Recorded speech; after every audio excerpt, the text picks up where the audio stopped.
Hi, I am Minister Tutu, and this is Milola's Backstage Pass. Battles along the way.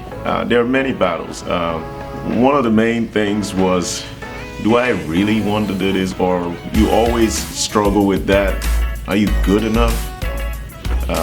Especially when you don't have a whole lot of people encouraging you when it comes to music. Everybody expects you to go to school, get a degree, and get a job. That's the sort of Nigerian sort of way. Get a degree, which I do. I do have degrees. I have a master's degree. But music was something that just never left me. It always grows. It's like when you're a kid, when you see a pilot, you want to be a pilot. When you see a police officer, you want to be a police officer.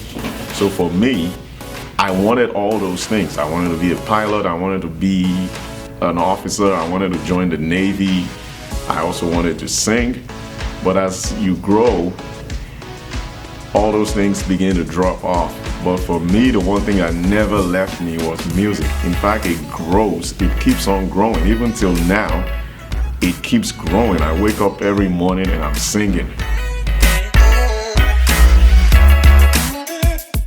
Faith is very important, you know.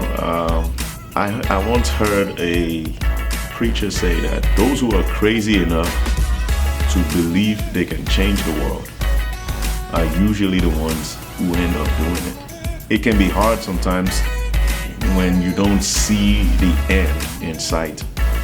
And so you have to just have faith and just believe, one, in yourself, believe what you're doing, and believe in the outcome.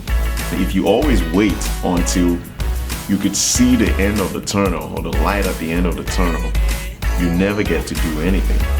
You have to just see things that nobody else is seeing. You have to be able to look in the future. You know, in the process of songwriting, a song doesn't sound as good as the end product. When you first get the idea of a song, it may not even sound good, but then it goes through a process. It's like gold, you know, it's not going to be shining immediately. It has to go through a process, and then it comes out, and that's when you see the finished product. And so faith is very important. You have to just believe in yourself, have confidence in yourself, because it starts with you. Before anybody else can believe in you, you have to believe in yourself first.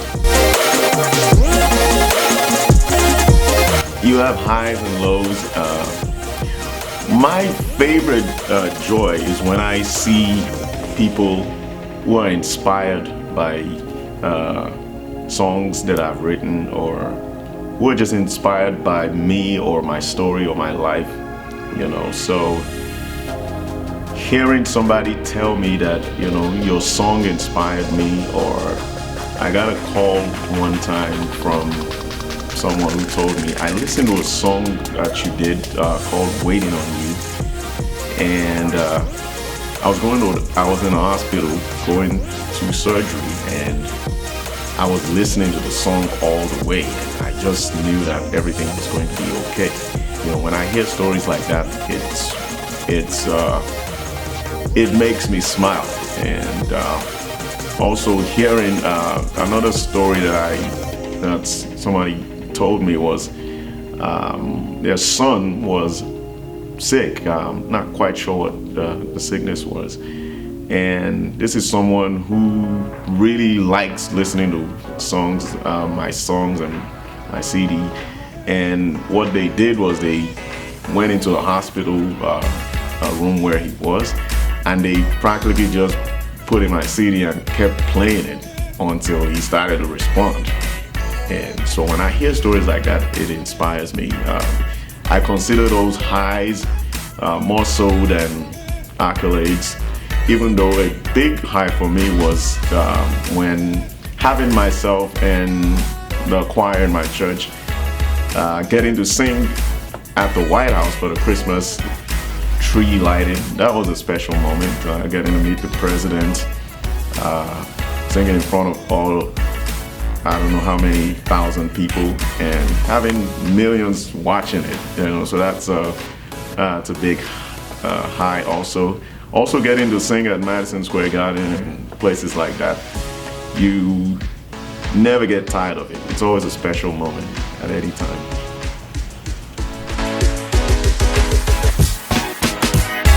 Other people write for me, and I love to collaborate with other songwriters. One of my more well-known songs is a song called Just For Who You Are, and that song was written for me by a good friend of mine. His name is Bolaji Ogushugi.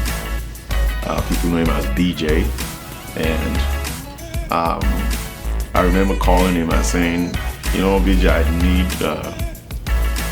I'm almost done with this album, but I need this song. I need one more song. And I heard him play that song for me before, so I told him I'm hijacking this song from you, basically. So, and we were able to work on it together.